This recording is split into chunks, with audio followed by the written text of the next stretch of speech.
আজকে রান্না করব আমি মাছটা বেশ বড় নয়, ছোট ছোটই। তো আলু দিয়ে আজকে সরষে দিয়ে টমেটো দিয়ে রান্না করব। চলো সবাই দেখো কিভাবে রান্না করি। আমি তেল নিয়ে নিয়েছি, মাছগুলো একে একে ভেজে নেব।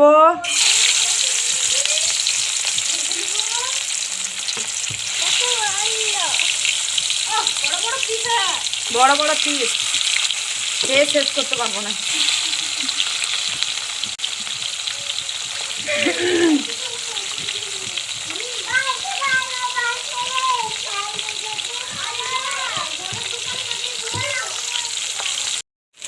আলুগুলো আমি লাল লাল করে ভেজে নিচ্ছি।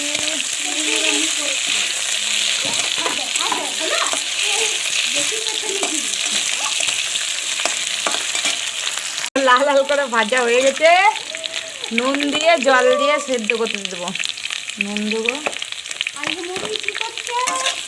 একটু, আমি সব উঠবো এখান থেকে। জল দিয়ে সেদ্ধ করতে দেবো।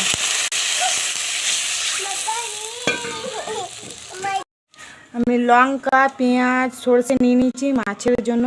মাছে আলু সরষে দিয়ে করব। তো এখন আমি বেটে নেবো।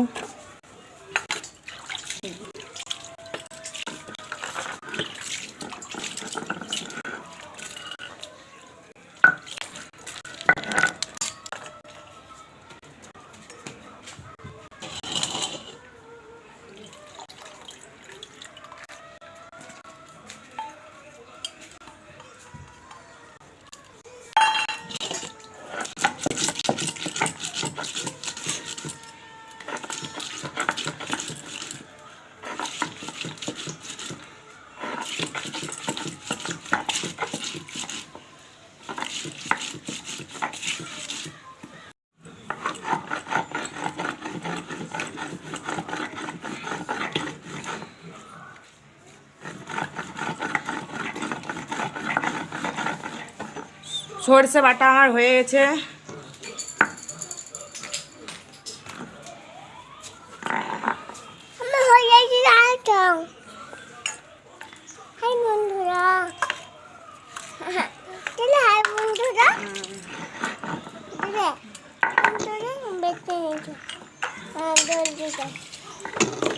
সে পেঁয়াজ লঙ্কা বাটা হয়ে গেছে। আলু সেদ্ধ আমার হয়ে গেছে।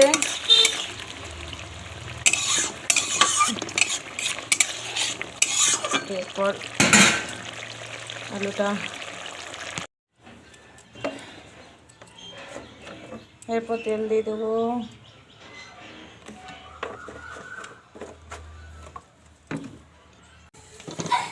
তেলে ফোড়ন আমি দিয়ে দিয়েছি 5 ফোড়ন।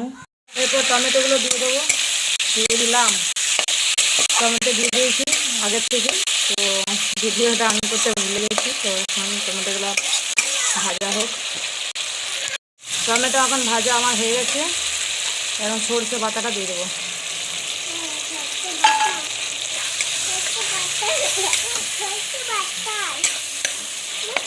হ্যাঁ, সরষে বাটা চুপ করো।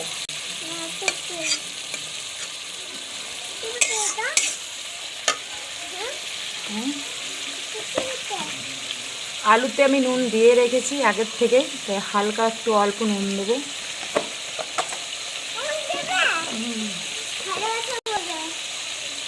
একটু হলুদ দিয়ে নেবো। আলুতে আমি নুন হলুদ আগেই দিয়ে রেখেছি।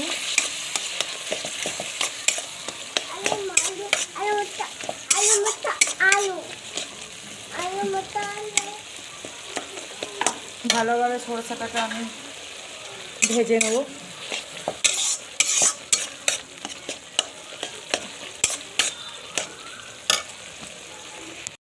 টমেটো সরষে আমার ভাজা হয়ে গেছে। তেল ছেড়ে দিয়েছি দেখো। এরপর আমি আলুগুলো দিয়ে দেবো।